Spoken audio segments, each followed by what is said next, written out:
صاحبه وقال يا جماعه انا عاوز اجيب سبايدر مان في عيد ميلاد ابني.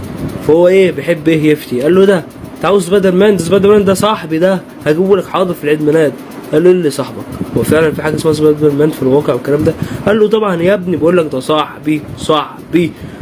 هو اولا سبايدر مان ده بيشتغل ايه؟ قال له اللي بيشتغل ايه؟ اولا سبايدر مان معناها راجل العنكبوت وده بيطلع في الافلام.